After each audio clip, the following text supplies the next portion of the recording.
The US of A. The land of opportunity. The land of Jake Paul and Fortnite, Mr. Beast's Squid Game, Lady Gaga Oreos, the Big Orange Man, and of course, national icon LeBron James. LeBron James! There's a lot in this country to enjoy, but one of those things is not Formula One racing. Being an F1 fan in the United States has got to be one of the most painful things ever. Let me get started with, of course, the race times. You over in Europe get to enjoy a calm little racing afternoon, wake up, have breakfast, and then go see the race. But then there's me. This Austrian Grand Prix, I'll let you guess what time it started. Oh, maybe it started at like 10 a.m. Wrong. I had to be up at 6 a.m. in the morning just to watch Kimi Antonelli self-sacrifice to take Max out of the race. Normally, I would picture Sunday mornings being waking up and eating pancakes, chatting it up with the family. But what my family sees when I wake up is me shaking off the 15 coffees I've had already, looking at 20 millionaires drive around for 2 hours. I'm surprised they even let me stay with them anymore. They have got to think I am insane. There is no way. And don't get me started when we get to Baku. 4 a.m. 4 in the morning. I'm not even gonna go to bed. My roommate's gonna look at me like I'm insane. China starts at midnight. Midnight. I'm sitting there freezing my ass off in the middle of March because it doesn't get warm here until the end of April.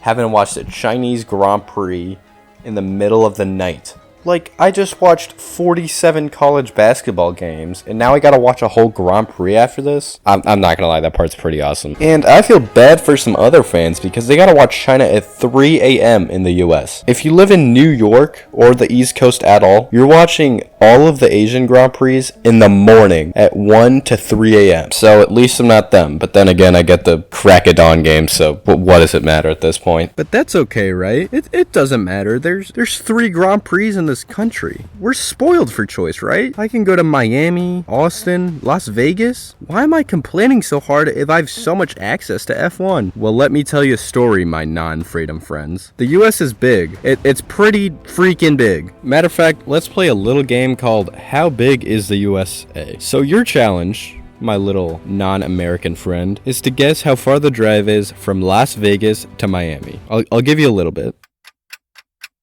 A little longer. If you guessed 26 hours, you would be wrong. That's because it's 36 hours. So yeah, the US is pretty big. It's not a cakewalk to get from anywhere to the Grand Prix locations. And also, plane tickets are expensive as hell. This isn't Europe. I can't take Ryanair and end up in Budapest as easy as pie. No, I've got to take American Airlines, give an arm and a leg just to sit down, and they might as well spit on me when I get on the plane. It's just a challenge to even get anywhere within the US. Don't even let me get started on the prices. I think this is kind of a big issue everywhere. But this is 100% real, by the way, not clickbait, and I looked this up. It's on F1's website. This is completely true. Tickets to the Las Vegas GP start at $1 trillion. Yes, it's true. They start at $1 trillion. But yeah, F1 is an expensive sport. What can you do? I would, of course, split that trip with my friends, except all of them don't even care about F1. I don't care. For example, I told my buddy last week, I was like, I think Lando's gonna win this one. I kid you not, he looked at me like I just spit on his shoes and slapped his mom in the face in front of him. He actually gave me the 1,000-yard stare when I told him that. I probably gave him the most uncontroversial opinion, and he actually looked at me like I was evil. Like, yeah, you mentioned Max and Lewis here, and people will be like, oh, that's the guy from Fortnite, or oh, it's Sid the Sloth. But as soon as you mention anyone else, and I mean literally anyone else, and suddenly it's like you're speaking in tongues. So yeah, being an F1 fan is pretty challenging out here. Don't even get me started on the viewing options. This is probably a problem everywhere because it's just gotten progressively worse with everything. But goodness gracious. So you're telling me I gotta get F1 TV, some sort of cable, ESPN Plus, HBO Max, Xbox Game Pass, sell my soul to Disney, join a pyramid scheme just to watch F1? Like, are we serious? Does it really take this many services to watch cars race? Like, I'm sorry, I don't want to shell out my cold hard earned cash from crypto pump and dumps just to watch Lance Stroll get out in Q1 again.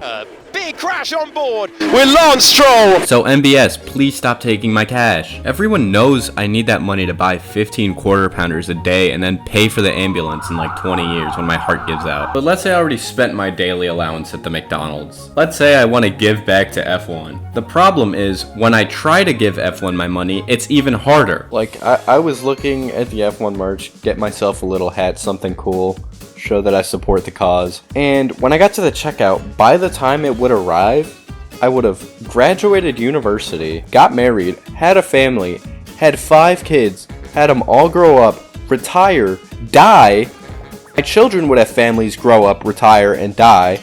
And finally, when my last grandkid was on his last steps, taking his last breaths at the end of his life, he would get a shipment that said, "Oh hey, did someone order an F1 hat?" I know I've come across as a whiny little bitch this entire video, but in all honesty, F1 has been growing a lot here. I also realize that probably every F1 fan has experienced at least some of these issues regardless of where they live, but I live in the USA, so I'm gonna complain about the USA because that's what I do as a red-blooded American. In all honesty, F1 is getting pretty big here with Drive to Survive, and a lot of efforts to grow F1 here. Like, take the F1 movie. After those 3 hours of aura farming by Brad Pitt, my friends actually started to get into it. Although one of my friends did ask me if Apex GP was this bad in real life. But instead of now looking at me in disgust when I would talk about a Grand Prix, my friends would now send me TikToks of the race recaps because I know they weren't waking up at 6 a.m. They weren't a seasoned brain rot F1 fan like me. And F1 is growing in many other ways too in the US as well. One of my friends who has a degenerate gambling addiction and bets on 3rd division Latvian tennis finally gave in and decided to cash in a parlay on McLaren.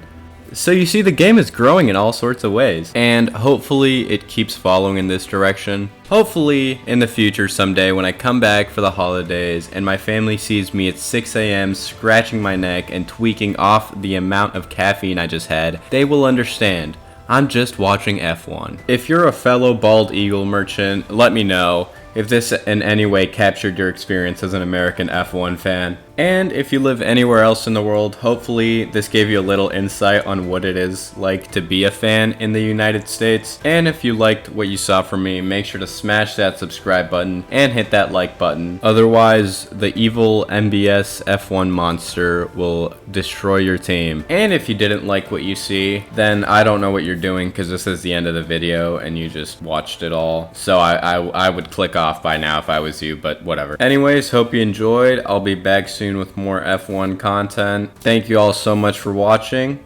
I'm out.